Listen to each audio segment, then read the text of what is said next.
Hello, guys, and welcome back to the Glory Glory podcast. I'm your host, Kyle Quinn, and Brush is back with me again this week. How's it going, Brush? Yeah, not too bad, mate. Quite good actually, but probably not for the reasons that you think. Okay, this will be our weekly Manchester United podcast going forward for the 2022-23 season. We will do at least one show every week, but there will be additional shows as well, including, like Champions League shows, special interviews and stuff like that. So looking forward to the new season, which is almost upon us now, and pre-season is now at an end.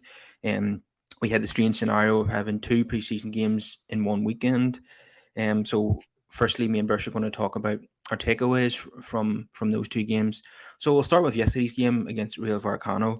In some ways, the lineup in yesterday's game was more exciting because we had the new signings starting. We had, you know, young players starting who want to see more of. And the lineup against Atletico on Saturday was more of like last season's team. So, you know, yesterday in was kind of more exciting.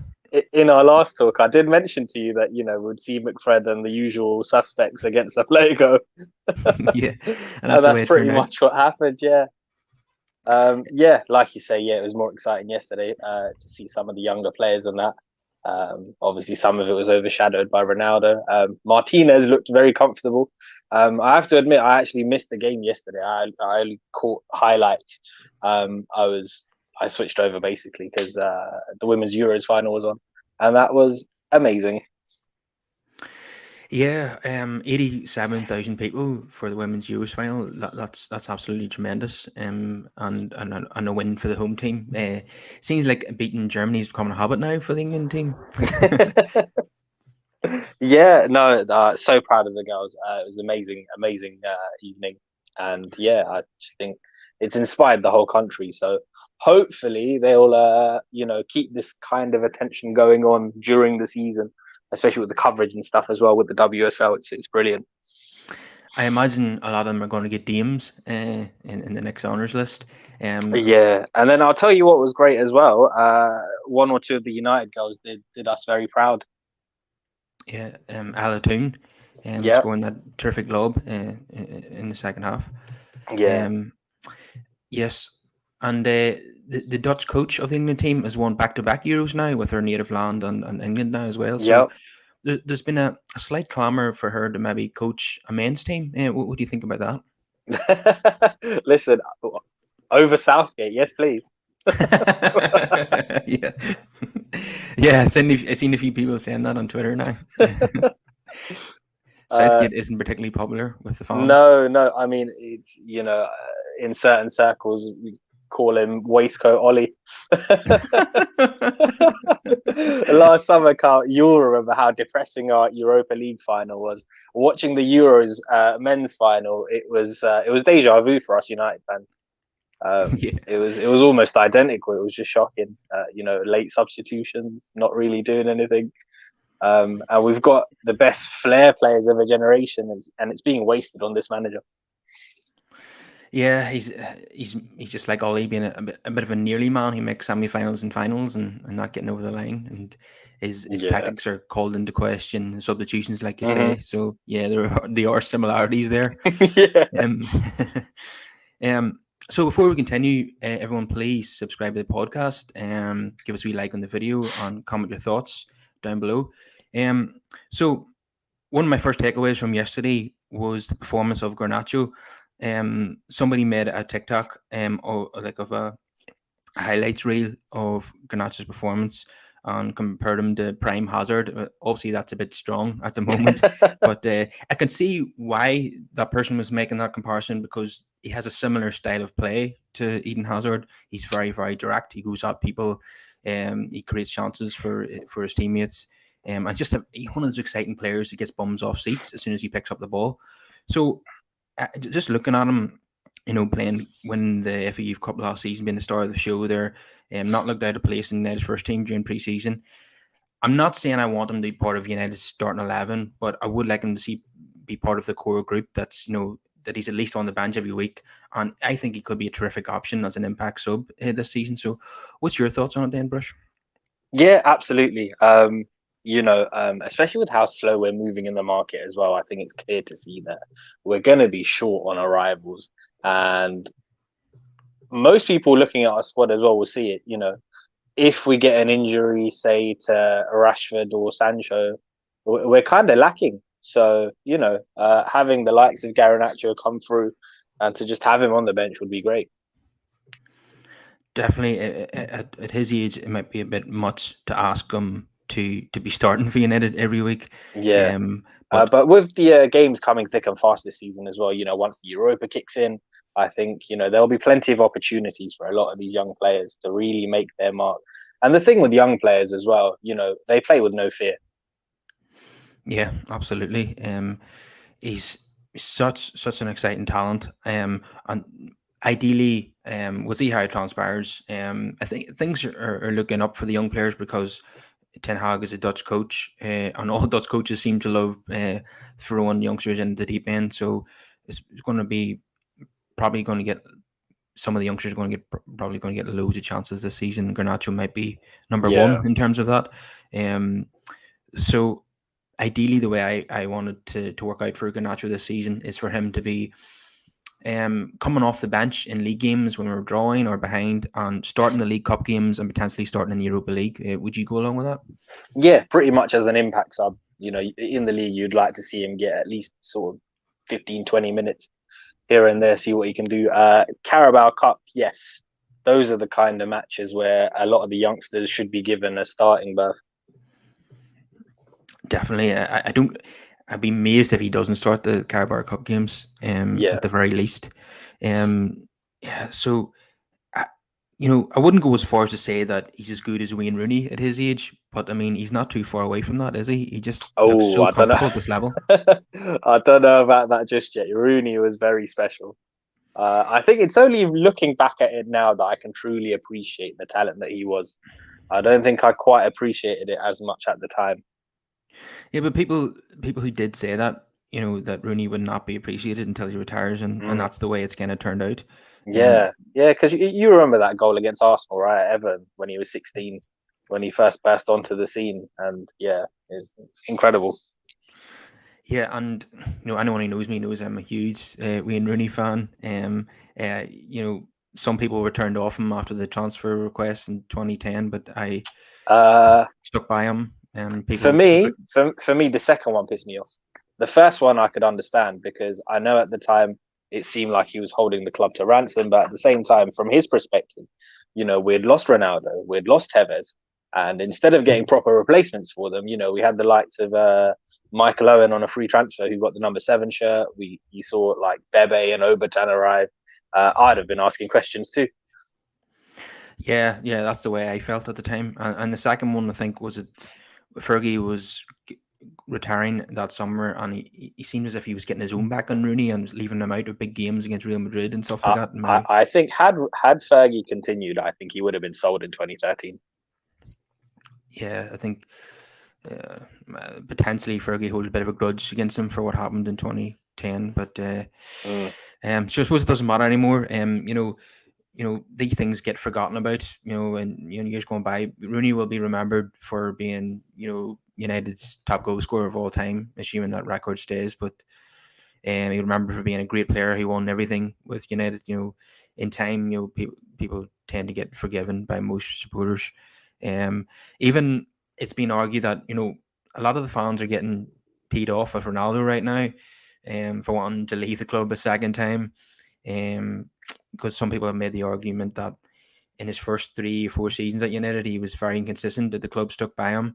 And now when the club needs Ronaldo, he wants to leave again.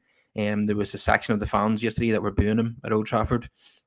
But it has been argued that in time he will be forgiven as well. Do you think that will be the case?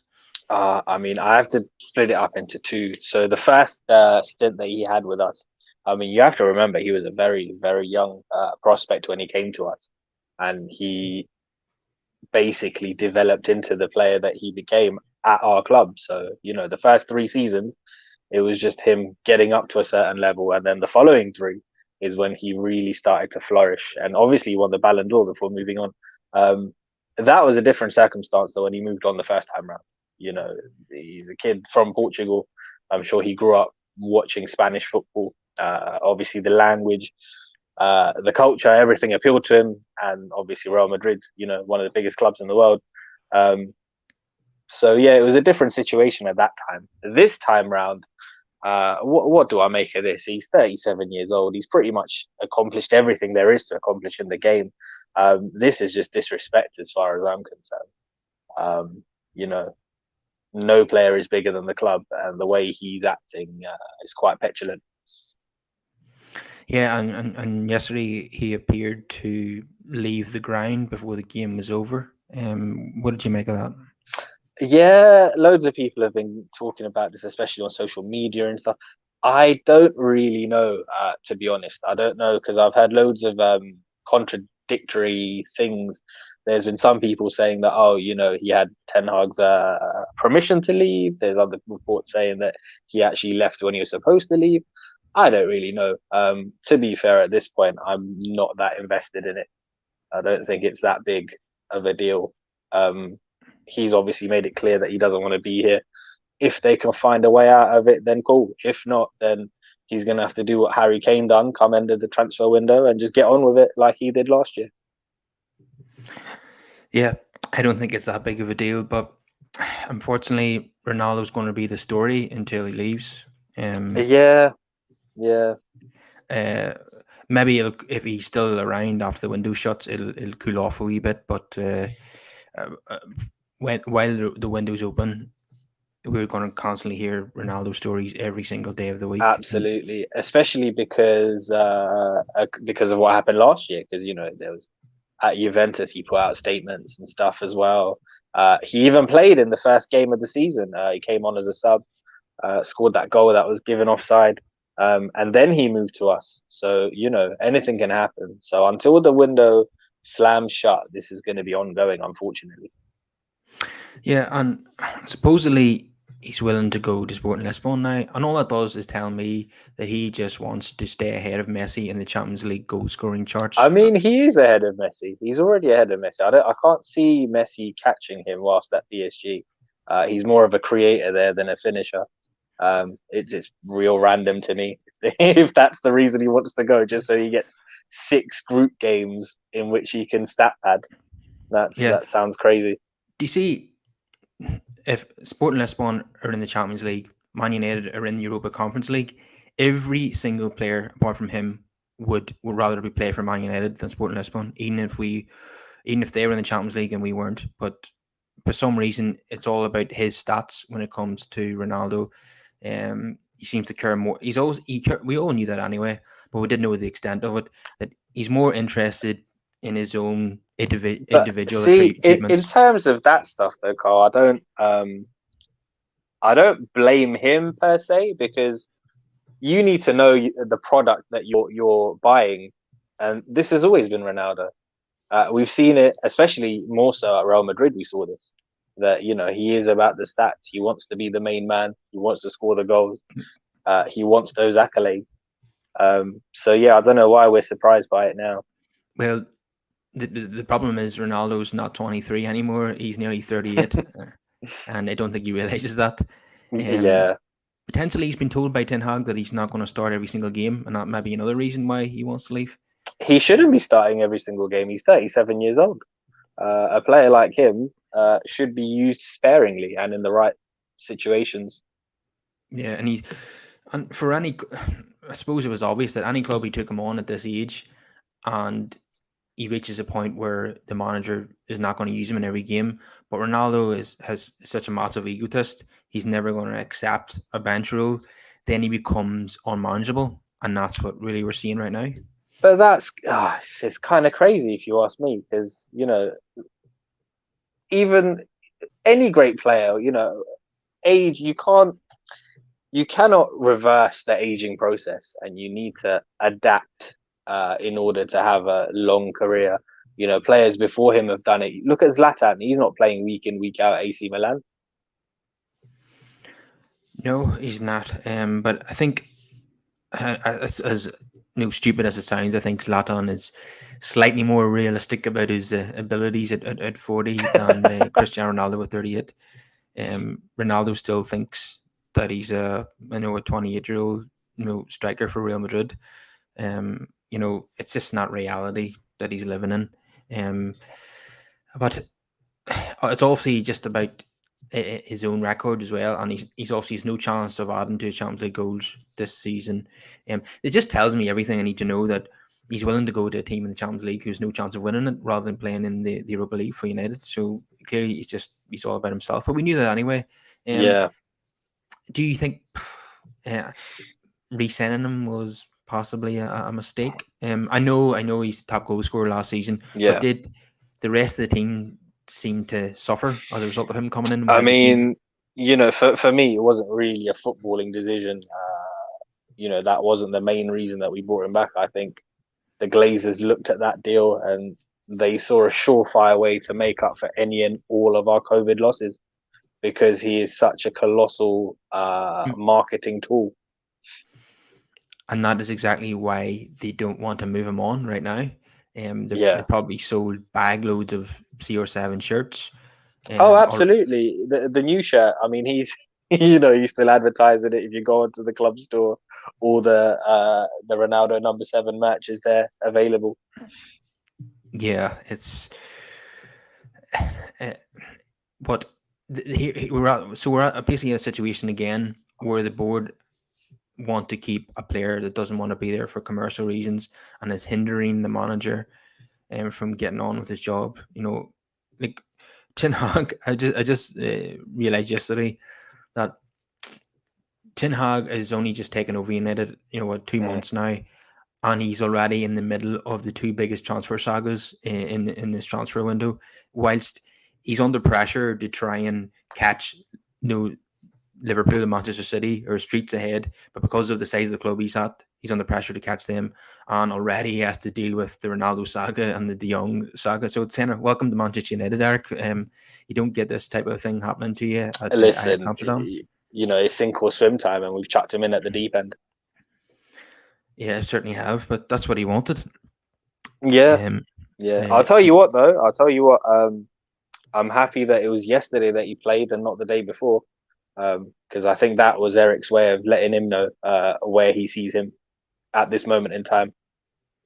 Yeah, definitely. But it also could have been, a fitness issue as well, because he's hardly trained this summer, and he was only ever going to play 45 minutes. And whereas Eric was stuck with the majority of the team against the start of the game against Atletico, they played most of the game. That was the plan, I think. Yeah, that was the thing, isn't it? Because those are the players that that really did everything on the preseason tour.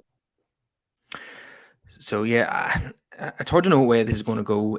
Let's hope that he goes, and everyone's happy with that result. Probably not the Glazers, but fuck them. I mean, I'm quite easy on the situation, to be fair. If he goes, then obviously, it clears up wages, and it means that we can move ahead a bit sooner. If he does stay, then I do think there's still a use for him. So, it's not the end of the world, provided he fixes up his attitude. Yeah, if he fixes up his attitude and he knuckles down and gets the same amount of goals last season, they'll be a useful asset. But if he's stroppy about not starting games and Martial's starting ahead of him or whatever, and he's sitting on the bench sulking, and the camera's constantly zooming in on him as he sulks, that's not going to be helpful to the manager in his first season. Yeah, but that's that's guaranteed to happen, isn't it? Even last season, 1 or 2 times when he got subbed, like all the attention was on that. Yeah, I just hope it gets resolved and everybody's happy with the outcome. Yeah, and I think United will definitely have to sign a striker if they let him go, because we seen on Saturday Sancho wasn't available due to illness, and then Alanga comes in. Rashford and Martial didn't quite have. Neither of them had a great game on Saturday. And all of a sudden, Alanga, Rashford, Martial looks a bit average, doesn't it? When you take Sancho out of the equation, we're very light when you really look at it. And Martial's had a horrendous injury record as well over the years. So yeah, very very light. If anything happens to him as well, we're in big trouble. So it looks as if we're after Benjamin Sisko. He looks like, but potentially could be the new Holland. That's what people are saying. Maybe He's he's not. he's early Haaland without the goals. Yeah, um, yeah. So, but I suppose he's worth a punt. If it's 20 or 30 million, because if you allow him to go to Dortmund in a year's time, Mm. he's going to be £100 million player then. Yeah, If he does it, well. in an ideal world, he's the kind of signing that I would like to make now, but then potentially send him back out on loan to aid his development. Um, but with the way things are at our club at the moment, it But might be a case that we have to just chuck him in if he he, comes. we were short of numbers up front when Martial was signed at 19, and he had to Mm. go straight into the first team. I imagine it's going to be the same if we sign Cisco in this window. I think he'll have to not necessarily the start number 9, but I think he's going to be part of the first team plan straight away because we're Yeah, just so short on numbers. yeah, Um, exactly. um, yeah, yeah. Okay. Yeah. Matt Smith says Ronaldo is a baby. I think we knew that 20 years ago. Okay. So another couple of takeaways from yesterday was I think Christian Eriksen's been tremendous so far. I think he featured Hmm. in both games actually over the weekend. His corner taking is the first thing that stands out right away. What about Maguire again? Perfect corner from Christian Eriksen. Maguire is totally unmarked with 6 yards out, and he somehow puts it wide of the post. He does this again and again for United. Yet, if it's England against San Marino or Albania, it's back of the net. I just don't understand this. Do Just you? yeah, no comment. I don't know where we go. I don't know where we go with him. Honestly, Yeah, if we could, I would sell him. But yeah, we're just stuck with him, aren't we, for at least another season? definitely. Yeah, It's but one to revisit. it looking at, I know it's only a couple of preseason games, but looking at the way Eriksen's performing, he's really knocking on the door to start that Brighton game now. And I certainly wouldn't mind that at all. Yeah, neither would I. Um, Donny's an interesting one because I saw him getting criticised by a lot of people. But when I actually saw the highlights back and his actual movement and 1-2 touch passing, I actually just think he's a very intelligent footballer. I didn't see too much wrong with what Donny did. Yeah, I think he does a lot of good work off the ball Mm, and shows a lot of leadership in midfield. I think he suits a real high tempo as well, that kind yeah, of one touch football. When the game's kind of slowed down a bit, it doesn't really suit him. yeah, and Um, I'd like him a bit further forward. But again, if our midfield was fixed, I think maybe Donny would get that freedom to go up a bit. and just like we said earlier in the show about yesterday's team being more exciting than Saturday's, I mean, the midfield of Garner, Donny, and Christian Eriksen was arguably more exciting than McFred and Fernandez, to be honest with you. Uh, Yeah. and I wouldn't mind them three starting against Brighton, but obviously it's probably not going to happen. But just speaking of Garner, I thought he was tremendous as well yesterday. And then I seen someone else bring up the point. What on earth do Fred and McTominay? What can they do that Garner can't do? And the answer is nothing, in my opinion. So there's no reason why Garner shouldn't start ahead of them two. I suppose the only difference is that they've got more first time experience at United than what he does. Other than that, they don't offer anything more. I'm gonna I'm gonna defend Fred here. I think Fred unfairly gets chucked in as part of this McFred duo. Last season, I was quite impressed with him. Aside from Ronaldo and De Gea, he was probably our third best player. And if you use him correctly, and if he can make those marauding runs and get forward a lot more, yeah, he's a tidy player. Yeah, but he can go from the sublime to the ridiculous in the same game. He can produce really good moments, and then he do something really silly, like giving the ball away at the edge of his own box. Yeah, Or but that's the thing. You don't want to give the ball to Fred in our own half. Especially, you know, it's a habit that Maguire has as well, where he passes to Fred when Fred's got like two people around him. It makes no sense, and then he's under pressure. He loses the ball, and then it all just goes downhill. yeah. If Fred has to play, he's better being higher up the pitch Yeah. than playing in the deeper role. Yeah, he's definitely got more of a skill set than McTominay.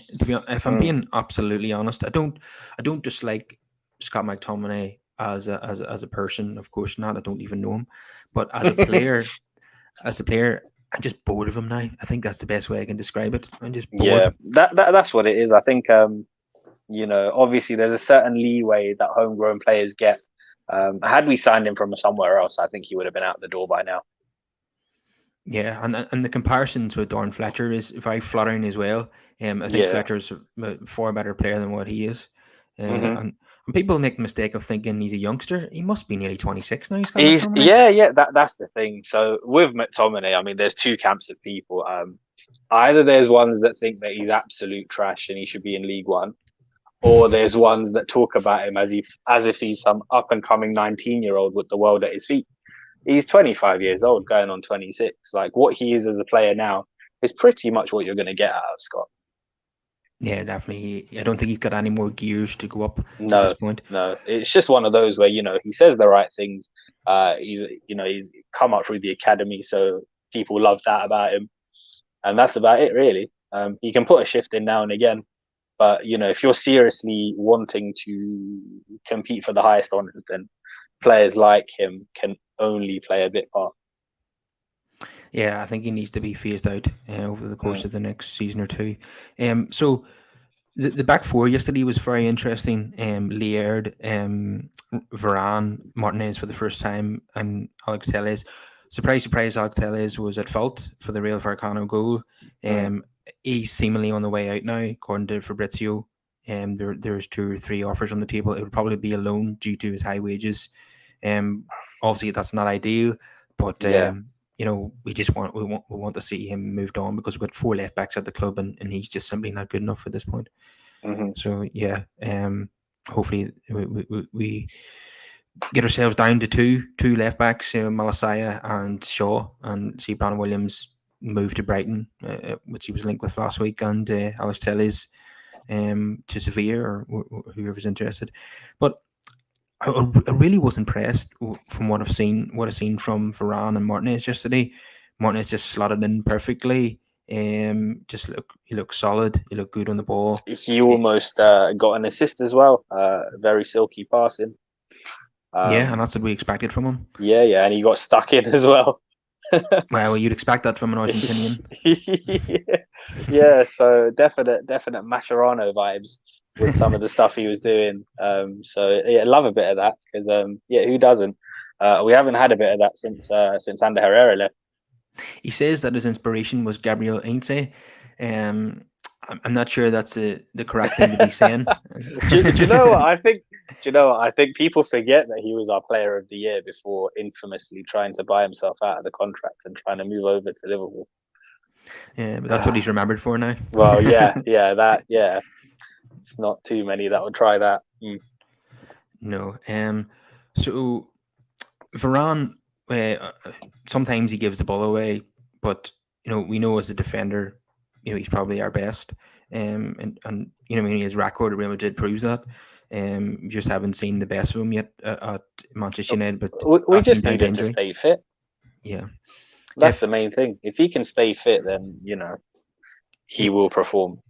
If my choice is Maguire and Lindelof or Varane and Martinez, I know what I'm choosing 10 times out of 10. Absolutely. Bailly, I think, is I hear that Roma are interested, so yes, he may depart as well. Ethan Laird was one I was a tad surprised by. I thought we might keep him in the squad, and just give him a chance, maybe ahead of Wan-Bissaka. But it looks like he's going to Watford. Yeah, but after his performance yesterday, could Ten Hag change his mind? Because he didn't look out of place yesterday at all. No, and honestly, Dalot needs some kind of competition, and I'm not sure if Wan-Bissaka is the guy for that. Yeah, I don't think Wan-Bissaka is going to fit into Ten Hag's plans because he loves attacking fullbacks that get very high up the pitch. So that's a no-go. I wouldn't let Laird go to Watford unless we're going to sign someone. There have been rumours of Dumfries, but I don't know how much truth there is in that. It might be one of those where the papers have just put 2 and 2 together because he's Dutch. Dumfries has now been linked with Chelsea heavily. Mm. So I don't know Oh, why, then because they've got Reece James. well, I don't. yeah, that makes no sense either. And plus, if they are now linked to him, then he's probably going to end up at Barcelona now. Yeah, yeah, for sure. I think they're just going to sign just about everyone in Europe before this window's over. Oh, it's crazy. The amount of things they're selling off as well in order to make these signings and to register players is crazy. Do you know what? It's It's got Leeds United written all over it. it's literally it's like the biggest gamble in footballing history. Like we could really see a big European giant just crumble before our eyes. Yeah, I mean they're giving away a big chunk of their future profits Yeah, in exchange for building a team now. yeah, If this doesn't go to plan, they don't win all the trophies that they expect to win and get the you know even if they do achieve this, what they were on course to do pre-pandemic was to achieve a turnover of £1 billion a year, the first club to do that. Even if they reach that mark, they're just going to be giving it away now to yeah, pretty to much. And equity they need to firms. not only do they need to be successful, they need to sustain that consistently in order to dig themselves out of this hole. But yeah, I just don't see how they do it. It's crazy. Yeah, I think this guy is just he's going to destroy the club. Was it Joan Laporta, or what do you call him? Yeah, yeah. One Laporta, yeah. Yeah. Yeah, it's crazy stuff, but none of our business really. The only reason Mm, why we're interested is because of Frankie De Jong. mm. Well, Um, to be fair, I've never been a fan of the man. Mainly because he gazumped us to the signing of Ronaldinho. When he first came into power, he basically won the election with the promise that he would bring David Beckham to the club. But then Bex obviously chose Real Madrid over them because Barcelona weren't that great at the time. And then they switched their attention to Ronaldinho, who was pretty much Old Trafford bound. yeah, I remember that, and then we ended up with Cristiano Ronaldo, and the rest was history. Mm. But what Okay, a player, though. Oh, yeah, no, he's probably the most exciting player to watch that I can yeah. remember. Yeah, so you know, the centre back pairing yesterday is definitely the one that I would prefer, ideally. But I'm being realistic. We're only going to get one of them probably starting alongside Maguire if we're lucky. Yeah. Um, but yeah, it'll be interesting to see what the midfield will be against Brighton. Um, Ericsson really is putting pressure on now to get himself into that team. Um, yeah, I'd love to see McFred being broken up. Ideally, take McTominay out of the team and bring in either Garner or Ericsson. There's no reason why we can't play, two attacking midfielders at home to Brighton. We shouldn't No. show them that much respect. We need to go out there and put on performance for the home crowd in our first game of the new season. You know, the last thing we want to do is start off another season with McFred in the middle of the park. I mean, that's Solskjaer era stuff. We need to move on now. Exactly, especially against these teams in the lower half of the table, you need to go and make a statement. Yeah, definitely. And we owe them one after that 4-0 Mm. thrashing at the end of last season. Oh, Cucurella was running riot. I have nightmares about that now still. Yeah, it looks like Chelsea and City are fighting it out for him at the moment now. Yeah, yeah. Um, I just so hope that leads to Brandon Williams going there. yeah, well, fingers crossed. Not that I have anything against Brandon Williams, Mm. but he's not United quality, and 15 Uh, million is a really good e- deal. yeah, exactly. Me either. I wish the kid all the best. I just think 15 million is a very good price range for him. Definitely, I wouldn't have expected that at the start of the summer. Mm. So just going back to the Atletico game briefly, Fred was sent off in that game. It was a bit of a tasty looking challenge. He's been sent off before, as we know, against PSG in the Champions League. Which Oh, the PSG one was silly. um, That I kind of blame Ollie for that. It was just very yes, naive. he It should was have been. very naive on his part. Everyone in the stadium, everyone at home could see he was going to get a Yeah, second yellow, apart from Solskjaer. yeah. Um, yeah, so like I said earlier, the front three of Alanga, Martial, and Rashford certainly doesn't whet the appetite, especially when Rashford and Martial aren't on it. Rashford he's just back to his old self again. Mm. Taking people on down the left hand side, beating players, and then just blasting the ball straight at the goalkeeper. Yeah. Just look up and pick someone out. I mean, stop being so selfish. Decision making's always let him down, but that's it's not an aspect that I can see him really improving on. He's had this issue for years. Definitely, and it's worrying that it hasn't gone away with age. Mm, Hopefully Ten Hag can improve that. But like I say, we're so short in numbers up front. You know, you know, if Ronaldo's not going to stick around, then what if we got Sancho, Martial, and Rashford? You know, Martial and to a lesser extent Sancho have injury problems. Um, Rashford is so inconsistent. Alanga, I have doubts whether he's good enough for this level. So we yeah, really need to get one or two players in, as soon as we can. most definitely. And I just feel that we've wasted this entire window chasing a guy who, by all accounts, from the very beginning, has been very reluctant to come to us. Yeah, it's it seems as if Frankie De Jong, obviously you're talking about, Yeah, it seems as if what happened, was it last year, the year before, he signed a 2 year extension with Barcelona, but essentially he took a wage deduction, but he wasn't going to lose out on any money. It'd just be paid over a longer period of time. yeah. But before he leaves, that he wants that But money this is paid up. where Barcelona have been very shrewd and very clever Hmm. because it's not a typical deferral where you just Yeah, pay him what he's owed, what he's missed out on. The way they structured it was they restructured the contract, so he only now gets paid if he stays on. So yeah, and they yeah. don't want to pay that at all. They just want to get rid of him. Very sneaky. But from a business point of view, I can I can kind of see both sides. The way they're looking at it is if he leaves, then he's breaking the contract, and they don't give him Yeah, the yeah, time. because well, then that contract's ended, hasn't it? So once you agree terms with a new club, that's it. That's no longer their problem, is what they're thinking. Yeah, probably morally he's right, but legally they're probably right. So Yeah, yeah, no, that's the thing. Like, yeah, morally they're definitely wrong, and he's not the only one, by the way. They owe a fair few players quite a bit of money. yeah, and there's no way he wants to stay there now, no matter what the public stance is, the way they're treating him. Nobody would want to Mm, stay with their employer that was trying to get them out and go about it in a very underhanded way. Um, yeah. I think by August 31st, he will be a Manchester United player. I'll be amazed if he's not. That some kind of compromise will be struck there, I think. We'll have to wait and see.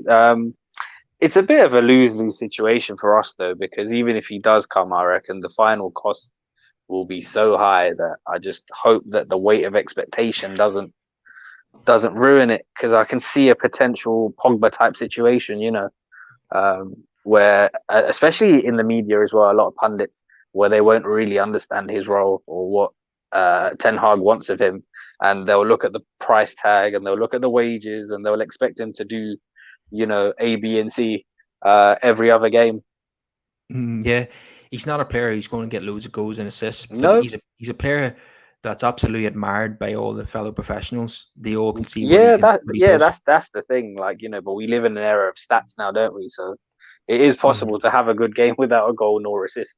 But if you look at the socials or or mainstream media, it's difficult to see that. Well, you would hope that studio analysts like Keane and Neville will Mm, be able to see what he brings to the team, and Carragher as well, maybe. But yeah, you're going to see if United lose games and mm. he's not on top of his game, then he's going to be the first person they'll look to because Pogba's not there anymore. Yeah, that's the thing. That's the thing. I'm sure they'll find somebody else to make a scapegoat. But the thing is, though, when you actually look at our squad, it's lacking so much, especially for what Ten Hag wants to do. Because one of the things we've seen this preseason is the changes he's attempting to make, and also the limitations in the players that we have to carry out that task. So that's going to be, it's going to be a very slow process to turn that around, and that's going to come with personnel changes, and it's going to take one or two more windows at the very least. Yeah, and the reason why Ten Hag, it seems, doesn't want to settle for an alternative signing like Tielemans Mm, is that Tielemans is a totally different player to Frankie De Jong, and yeah, Eric Ten Hag wants De Jong because he fits perfectly into the way Ten Hag wants to play and what he wants from that type of midfielder. Tielemans would be a different player altogether. yeah, So yeah. Ten Hag seems like Frankie's more of a, if you want to retain possession, if you want to play a possession-based game, he's your guy. Yeah, and he's brilliant at collecting the ball from the defense and starting attacks. He's good at going past people. Yeah. He's good in tight areas. He's in fact he can even fill in as a third centre back as well when you're under the cosh too. Hmm. Um, he's he just and is it somebody in the chat here a couple of weeks ago called him a unicorn, and he's certainly a very unique player. There's probably no other player like him at the moment in world football. So and Ten Hag obviously just sees him as the absolute pinnacle of midfielders, and that's why he's willing to wait on him. I think even if we don't get him in this window, Ten Hag will go after him Mm. again in every window until he gets him. Yeah, um, yeah, we'll have to wait and see. The only thing that irks me is that, whilst this is a pending saga, we're not seeing much anywhere else. Like, I don't see why this means that we can't work on other deals. Yeah. Well, there was a point where we didn't sign anyone, and we were and there was talk that we're focusing on De Jong and we're not going to make any signings till we get him. Which is as Yeah. well that they changed their minds on that one because Yeah. um I know there's been rumors of Anthony, but honestly, I think we've been priced out of that one. We'll have to wait on that one at least a year and see yeah and revisit the situation. yeah there's a lot of reliable journalists now are saying that United have cooled their interest, but not that they're not interested in the player at all. It's just that the €100 million is just totally Yeah, it's unrealistic. ridiculous. I mean, even the 70 odd, that they wanted, yeah, it's all mad. Had they acted sooner in the window, they probably could have got him for probably half of the asking price now. Yeah, I could see a situation where we're signing Timber in January and Anthony next summer. Mm. um, Ideally. yeah, the Mondra needs to be back. I mean, what's the net spend so far? Like 55 million or Yeah, something? it's not that high for a club of our stature. So yeah, it's about 50 odd. It's certainly not been enough at this point in Especially the when game. you just, especially on paper as well, Carl, when you break down the team, like even with the new signings, when you actually lay it out, you just think, wow, we're still so short everywhere. There's still so much work to do. Yeah, there's a massive amount of work to do.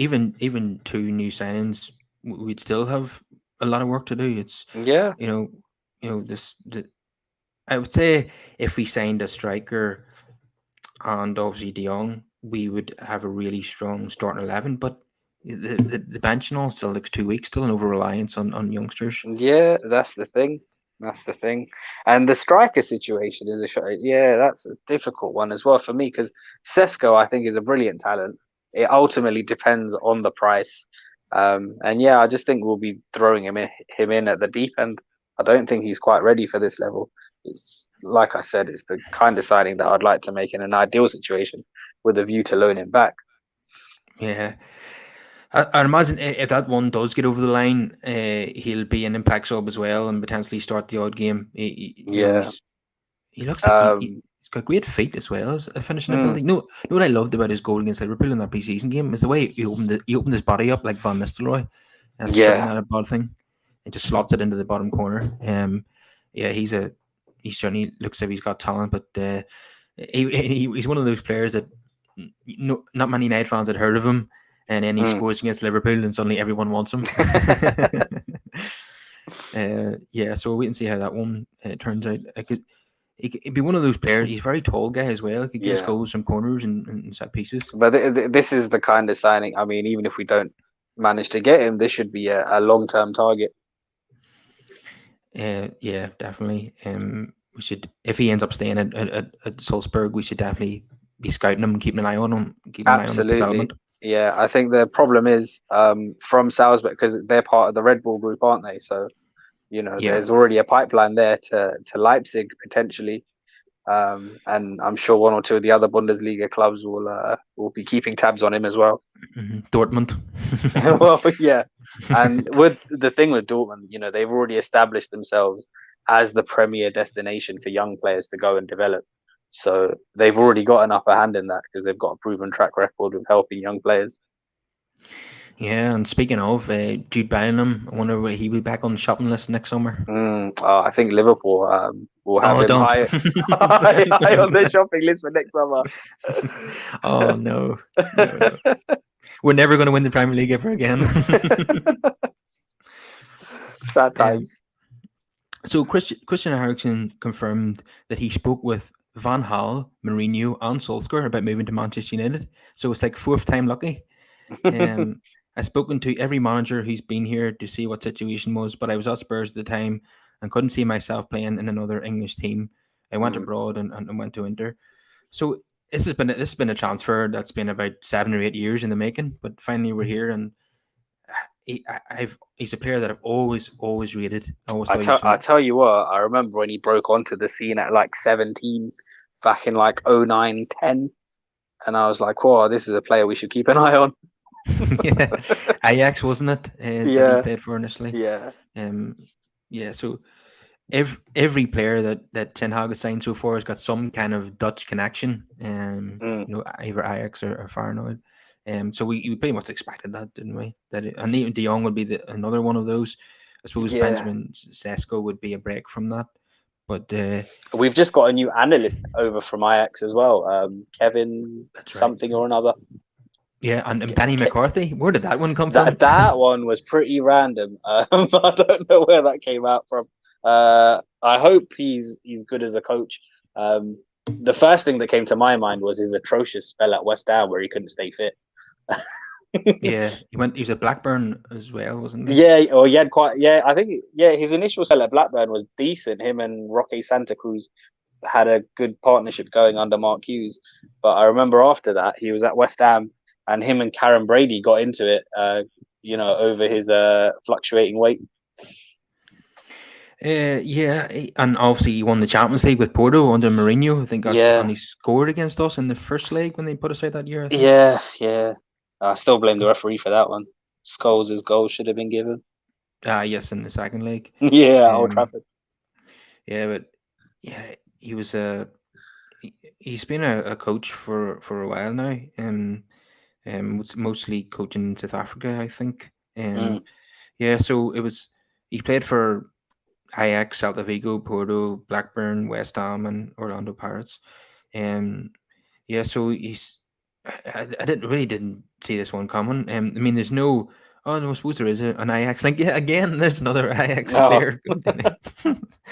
Yeah.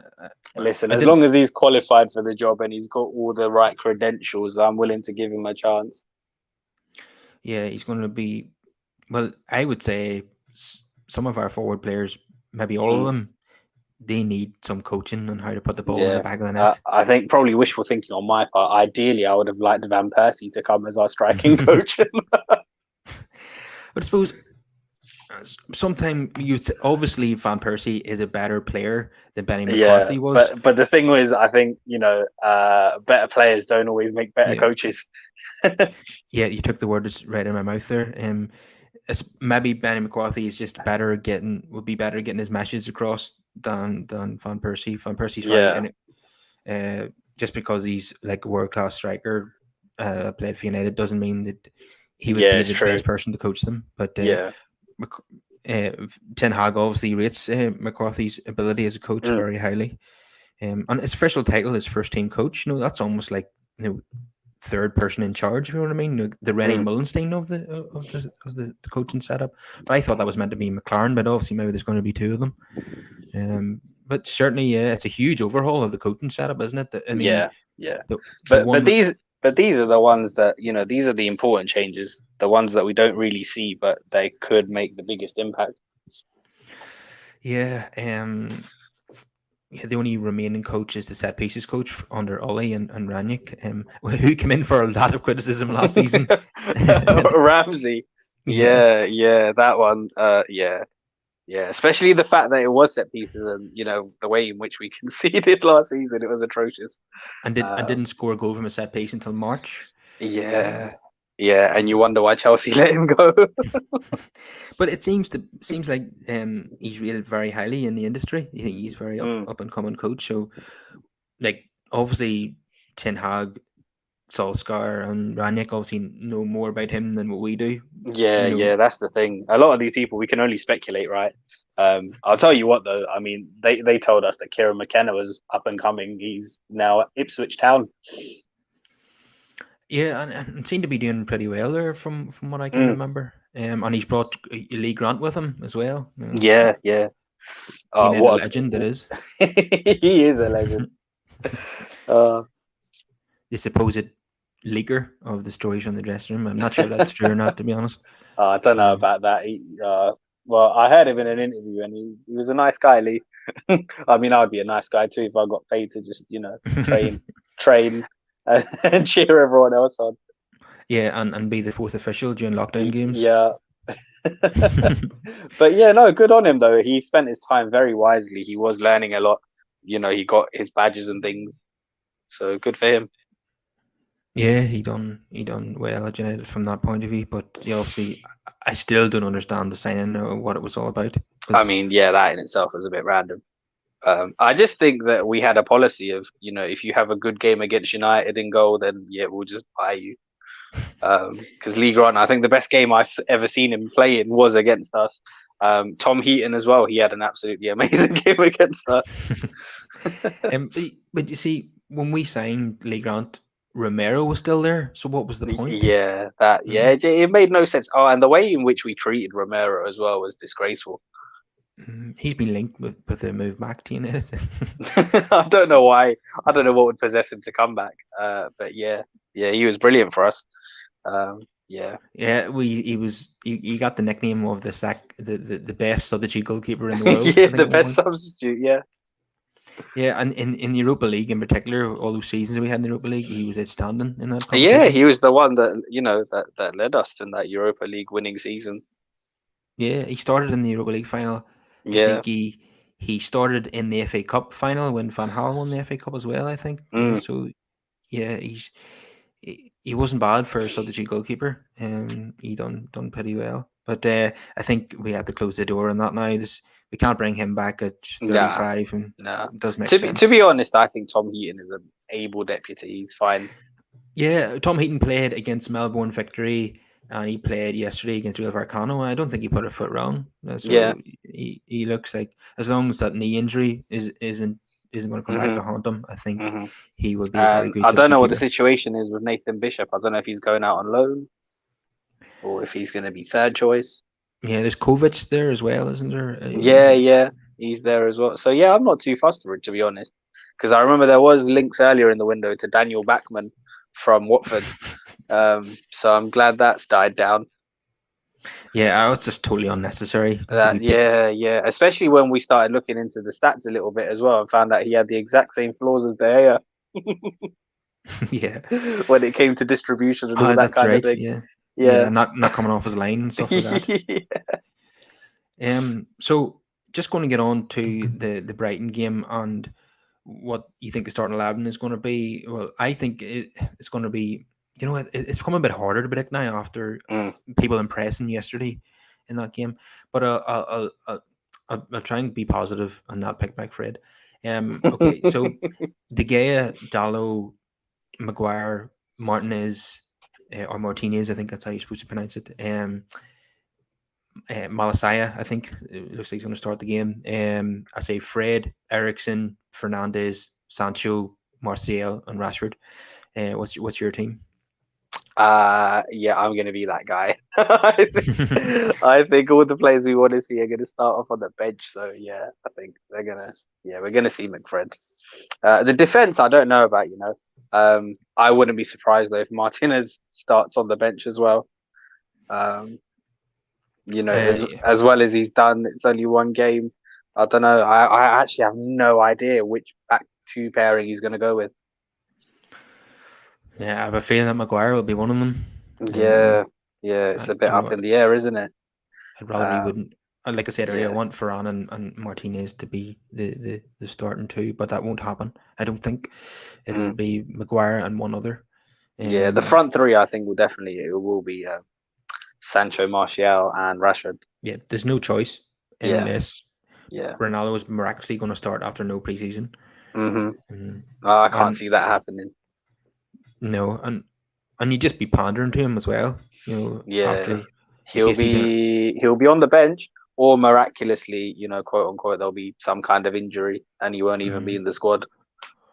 Yeah, if he's told on the Friday that you're not starting, he Yeah. might not even turn up to Old Trafford on the Mm. Sunday.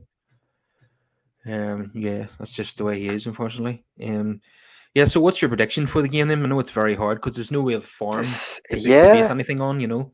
No, that's Um, the thing. That's the thing. Especially, um, well, it's certainly got to be better than the last time we played them. Um, no, I'm going to be positive. I'm going to be positive. Uh, I'll yeah, say 2-1. yeah. I'm not going to carry it away. I'm not expecting Mm. another result like last season where we beat Leeds 5-1 on the opening day. No, That'll be a hell of a turnaround from losing 4-0 to Brighton in May. yeah. I would say, yeah, any kind of win here and it does me. Any win does me. Yeah. For the first two games, yeah. Um, it's just important to keep 100% record if possible going into that game week 3, which will be the real test of where we need to get to. Yeah, I'll go for 2-1 as well. But I don't care if it's like a 1-0 win for United and it's a ricochet off Shane Duffy and it loops into the net. Yeah, listen, I'll take an own goal from one of their players. It's fine.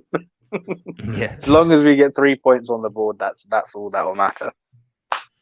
definitely. But I'm sure the crowd will want to be entertained in the first game of the season, like last season. It Mm. would be. But that kind of thing.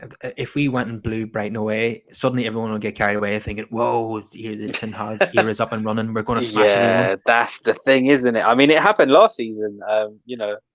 Even first game was Leeds, and then we Yeah, had Newcastle, which was Ronaldo's homecoming. So everyone got carried away with that. And even in that game, the warning signs were there really because the scoreline didn't really reflect the overall performance. And it was really funny having watched the 90 minutes and then watching the highlights on Match of the Day. If you just saw the Match of the Day highlights, you would think that United were on top throughout, but that wasn't the case at all.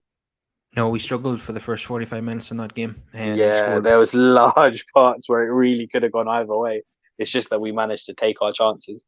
And they equalised after Ronaldo's first goal in that game as well. Mm. I think we got 2 goals towards the end of the match to put a bit of a gloss on the scoreline. Yeah, yeah. And it was one of those where the warning signs were there, but then if you spoke up, then others were just like, oh, what are you complaining about? We're top of the league. Yeah, I'm sure. Even in the second game of the season, away to Southampton was shockingly poor. Yeah, yeah. Such a come down from the 5-1 against Leeds, Mm, and then that Wolves game, the one just before Ronaldo's arrival. I think Daniel James started the match, even though he left the next day. yeah. The United were horrendous in that game. It was like Varane was like there was a situation. I think it's Varane's first start. Him and was it Lindelof partnering him? They I were have being no idea how he came away with 3 points in that yeah. Wolves game. They were all over us in that game. They Yeah, were yeah. overturning possession time and time again. Varane and Lindelof, I think it was, were in situations where they were on three Uh, on twos. Adama was causing all kinds of havoc. Trincao too. Yeah, and Fred had a bit of nightmare in that game as well. Mm. Did he commit a foul in the I box or think something? Or did he? I think we had a Mm. clearance off the line as well, didn't we? To Yeah, keep and it then 1-0. we stole it Yeah. in towards the end with a player who's no longer available to us, which we won't get into. Probably will never see him again. Mm, So yeah, so we're both predicting 2-1 win for United yeah. against Brighton. So we have everybody has to be positive going into a new season. So even if you're a Fulham fan and you're playing Liverpool this weekend, you're still going to predict a win for Fulham in the first game of the season, aren't you? Listen, I mean, for Fulham, what a welcome back to the Premier League. Oh, Yeah, it's brutal, isn't it? yeah. But the only thing I can say for them is, listen, after that, you probably don't fear anyone else. Well, maybe by Man Mm, City. yeah, as long as you don't get beat 9-0 or something and your Well, confidence yeah, is shattered. yeah. Um, but I tell you what, the first game of the season, Arsenal going to Selhurst Park, that has been asking and a half there for That's Arsenal. going to be a great game. It's going to be a great Yeah. test. Yeah, and I think Palace had their number last season, didn't they? Yeah, Had quite a lot of teams' numbers last season. yeah, they did. Yeah, Patrick Vieira did a very, very good job there last season. A lot of people last season were predicting them to struggle and even get relegated. So, surprised a lot of people as well. Yeah, I predicted that they would go down last season. I didn't really Mm. rate Vieira as coach based on his achievements, prior to that at At Nice. New York and Nice. Yeah, Yeah, but yeah, he surprised everybody last season, and I hope that continues for Palace going this season as well. yeah, you can Um, see it in the kind of players that he's signing, the kind of the football he wants to play as well. did Gallagher go back there again for another season? No, he's at Chelsea now. He's back at All right. Chelsea. I don't know what's happening with him. I think they might keep him. Wouldn't be surprised if he end up going back to Palace at the end of the window or something as well. But you never know. Yeah, because You I never can't know. see him getting that much game time at Chelsea. Yeah, I don't think so either. Yeah, so Arsenal, didn't they get the Friday night kickoff last season as well, away to Brentford, and they lost? So Yeah. Brentford shot them last season. Arsenal, funny enough, lost their opening 3 games last season. They were rooted to the bottom of the table. that's right. Yeah, they done well to turn it around, I Oh, suppose, yeah. What a turnaround! and nearly made top four. Yeah, well, that was their own fault. They really dropped some points that they shouldn't have. Yeah, and if it wasn't for Spurs hiring Antonio Conte, they might have made top four. Yeah, So yeah, yeah. yeah. So yeah, we're hoping that United can get into the top four this season. That's all we're really expecting. We're not going to expect anything more than that. If we I pick mean, up a to be cup, that would honest, be I think fantastic. yeah. I mean, even fourth this coming season, I think will be quite an achievement for United. Yeah, look, Honestly, yeah, if you ask me realistically, I think we're going to be somewhere between fifth and eighth. yeah. Eh, We need to make 2 or 3 more signings to even give us a Yeah, chance of making fourth. yeah, that's what it is. Because the top two aren't going to change; they're there, and then the other two, Chelsea and Spurs, are probably for me in a much better position to finish there again. I know Chelsea did horribly last season and they fell off, but Thomas Tuchel was a good manager, and despite all of their issues, they're making signings and they're still actively trying to get people in the market. Raheem Sterling is an astute piece of business. We're out here being quoted 70, 80 million for Anthony, where Raheem Sterling is still only 27 years old, very decorated, accomplished, Premier League proven talent, and they got him for 47.5 million. Yeah, and that's exactly why we should turn around to clubs like Ajax and say, listen, look what they got Sterling for. Yeah, Listen, we're not paying yeah. that for Anthony. Honestly, for that, I wouldn't have minded it had we gone in for him. I But don't know if they would have done business with us, there, mind you, but no, I doubt there's been too many players in history who played for Liverpool, Man City, and Manchester United. yeah. Yeah, I've heard through the grapevine that Raheem actually was a United fan growing up. yeah, heard that as well. Didn't he grew up not far from Wembley? I Mm. understand. Yeah, But so yeah. So with him, they're gonna be a threat. he's played for Obviously, 3 of the top 4 now. yeah, it's crazy. Yeah, he's trying to do what Nicholas Anelka did. Anelka played Yeah, for everyone, didn't he? Oh, yeah, because he was at yeah, Liverpool, Arsenal, Chelsea, and Man Bolton. City. But Yeah, before City were anywhere. but we had to thank Anelka. He won us the Champions League in 08. Yeah. And then Spurs, obviously, Conte is a here and now manager. We know this, and yeah, he's put together. For me, Spurs have got probably one of the best front threes in the league. I think it Yeah, probably isn't talked about enough. And then Basuma's a very astute signing who comes in. Yeah, they've addressed the wing back positions as well. Centre back wise, I'm not a big fan of Longley, but at least they've got someone in. yeah, we need De Jong on a striker to give us a chance. Yeah. The way I look at it at the minute, if you base it on last season on the transfer window, Mm.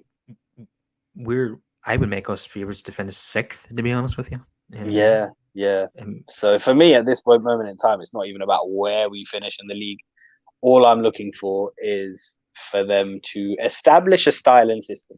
That's all I want to see.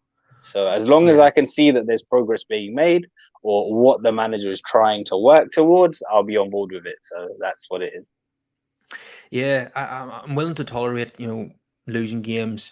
If we're seeing a lot of games where you're seeing Ten Hag style of football being Yeah. implemented. We're battering teams 4-0, playing the Ten Hag way. Mm. We're seeing that on a regular basis. But obviously, I know we're going to lose games as well. But I will Yeah. accept that, kind of the process happening. There's absolutely. I think for me, there's a manner in which you lose. Yeah. So that's what I'll be looking for in the Yeah, I don't want to games that we see. do drop points. Yeah, no more 4-0s and 5-0s against City and Yeah, Liverpool. no, Yeah, no, no, or against Watford or anyone. yeah, Watford and Brighton and all those teams. No, Brighton, yeah. yeah, That's what it is. That needs to end. yeah, So yeah, and like you were saying as well, cup runs would be fantastic. The Europa League is one that I would really like us to take seriously. It could be our best chance to get back into the Champions League due to the amount of competition in the league. yeah. We'll obviously, if we're still in the Europa League in March and we're not in the top four, we'll have to evaluate that situation and Yeah, look which basket we're going to put our eggs into, mm, like Mourinho did 5 years ago. Um, absolutely. yeah, so it's already looking like an uphill task even to get into the top four this season. Yeah, Give, yeah. Especially the way this window's going. yeah, so like I say, I just want to see. You want to see a lot of. We're going to lose games, but you want to see a lot of really good performances that reflect Ten Hag's style of football. Mm, Um, Last season we got there was hardly any good performances at all. So there was no sign of any kind of style of play or structure or philosophy at the club, and there probably hasn't been for a while. So, yeah, um, yeah. what That's what it is. Yeah, they're upending everything. They're just uprooting and changing everything from the ground up. So yeah, it's going to yeah, take time to build. what I'm hoping to see is what we saw in the first couple of years with Klopp at Liverpool. You would see games where they would blow teams away 4-0, Mm, playing Klopp style of play, and you're thinking, yes, he's building something. And then there was the odd game where they would lose 1 or 2-0, and obviously yeah. that's going to happen because he hasn't got the team in yet that he Yeah, wanted. because he hasn't got the personnel that he wants, and that takes time. Yeah, that's what I'm looking for. But then, if we finish fifth or sixth, there's going to be a clamor of on very impatient fans who are going to say, "No, I'm sorry, he's not good enough. He has to go. We're not in the top four." Yeah, see, you just have to ignore those people. I just think you need to be realistic. Yeah, It, you absolutely do.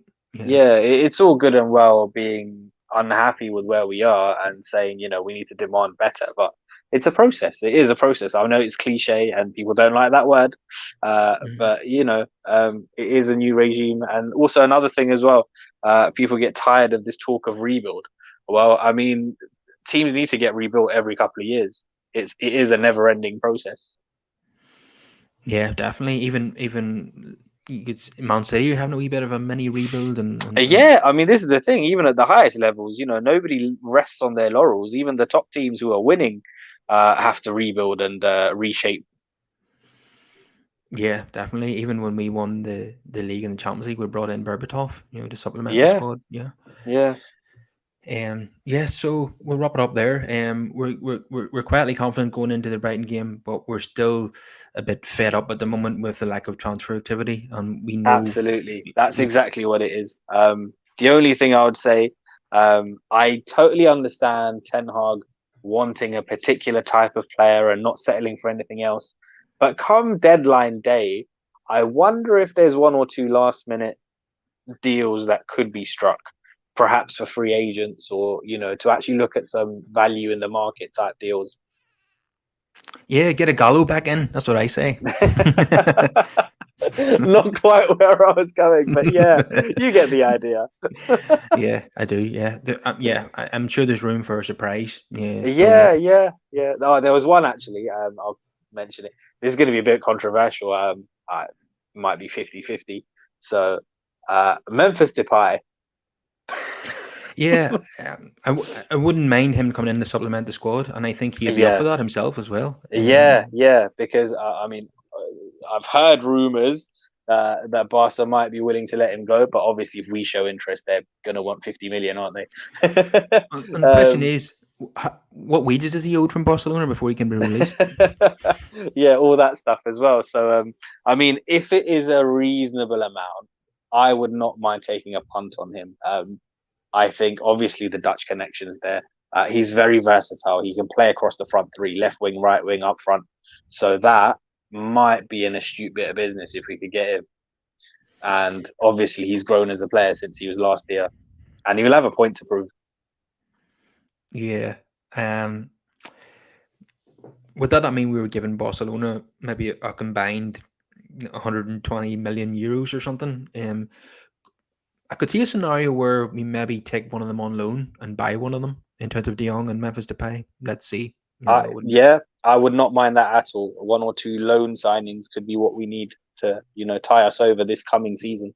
Yeah, and if we got Depay on loan and it didn't work out, Yeah, then we're not stuck with him. yeah, you don't. Yeah, exactly.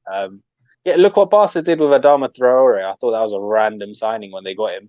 But they're not keeping him. Yeah, that's a good example. And he did a job. Okay, we'll wrap it up there. If everyone could subscribe to the podcast, comment your thoughts down below, and smash a wee like on the video. And we'll see everyone again on Sunday night after the Brighton game. See you later, Brush.